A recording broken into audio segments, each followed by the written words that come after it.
Today, 3 decades after its passage, many of us can still recall the America where a person with disability could be denied service in a restaurant or a grocery store, where an employer could refuse to hire because of the disability.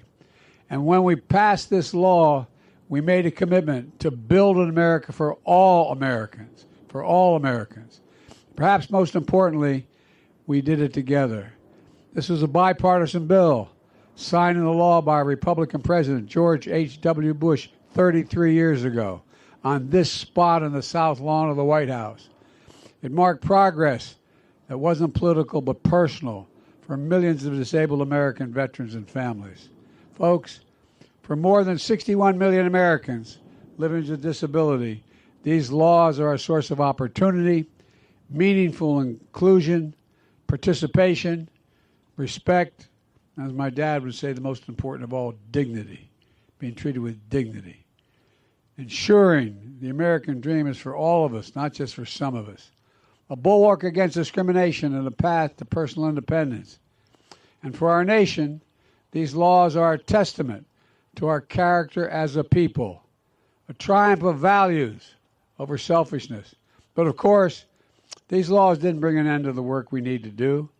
Disabled Americans are still 3 times less likely to have a job. And they're often earn less for the exact work someone else is doing as not disabled.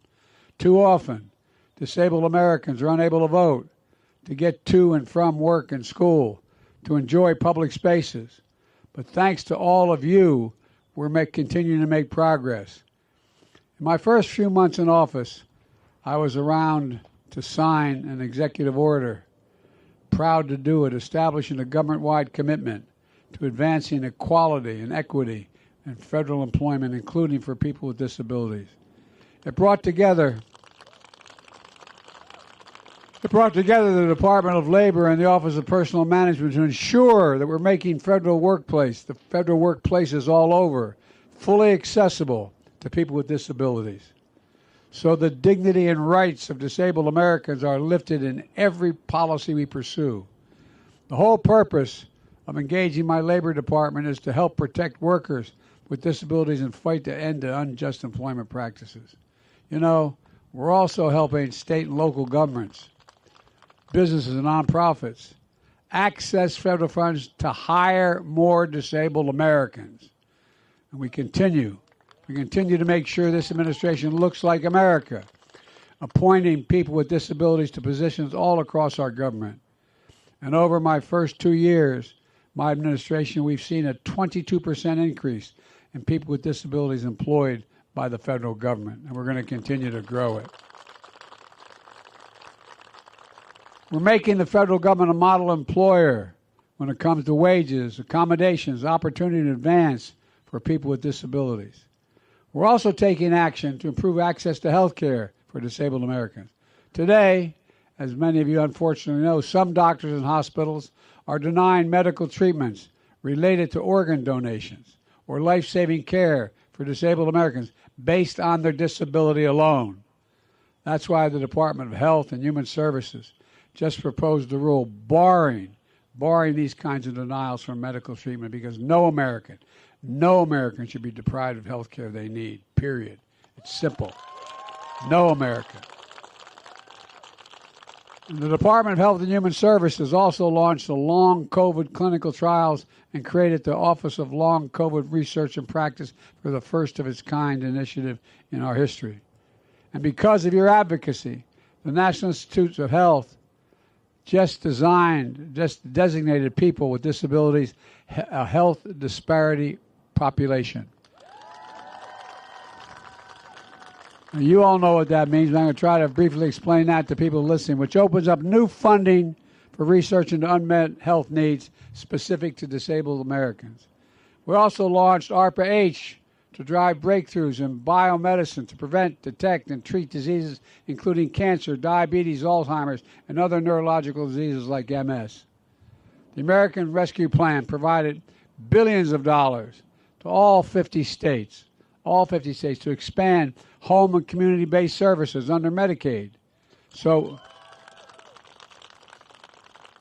again, in my experience, friends who are disabled, my experience is it also just continues to provide the dignity they're looking for. Just dignity. More people with disabilities, including intellectual and developmental disabilities, can live independently at home.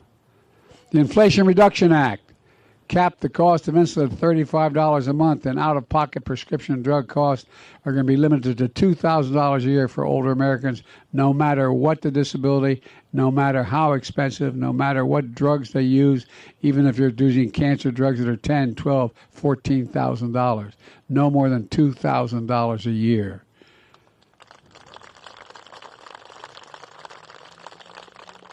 Our bipartisan infrastructure law makes the biggest investment ever, $1.75 billion to make transit and rail stations more accessible. We're modernizing airports by adding wheelchair ramps, accessible restrooms, and so much more. And the Department of Transportation issued a rule that now requires all new single-aisle aircraft over a certain size to have wheelchair-accessible restrooms. The Department of Justice proposed standards for state and local governments to make their internet content and mobile apps more accessible to disabled Americans so they can easily do things like travel to and from work and school, care for themselves and their loved ones, and vote. You know, look, accessibility is the cornerstone of ensuring government works for everybody. Accessibility. So let me close with this. Judy Heumann, in reflecting on her life, wrote, and I quote, "Change never happens at a pace we think it should. It happens over years of people joining together, strategizing, sharing, and pulling all the levers they possibly can." Well, that's the story we're celebrating here today. Progress hard fought and won, making real our nation's founding promise that every American has a right to be recognized and respected for who they are. And millions of Americans with disability, this is a source of identity and power. This is the essence of the disability pride. Look, folks, it's the essence of what Judy and so many of you here today have fought so hard for, and the progress we'll continue to make together. Folks, as I look out on all of you, I can honestly say I've never been more optimistic about America's future, and I mean that from the bottom of my heart. Never. We just have to remember who in hell we are. We're the United States of America. There is nothing beyond our capacity if we set our mind to do it and we work together. And folks, there's so much more. Because it's so hot out here, I don't want to keep you, but folks, the fundamental research going on for all the various disabilities is staggering. It's staggering. And for example, whether it's ARPA, we're spending billions of dollars on research and development for health disparities. Everything from, anyway, I won't. But it's because of you all. You all not only had the physical courage to deal with whatever your disability is, those of you who are in this community, but you stood up. You spoke for everybody else. You spoke not just for yourself, but for everybody.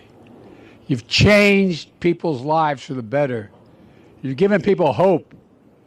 You've allowed them to regain their pride, their dignity, and be able to do what they want to do as best they can. So I think this is just the beginning. I think someone's going to be standing here 20 years from now talking about how fundamentally it's changed across the board. Across the board. We can never stop. God bless you all, and may God protect our troops. Thank you.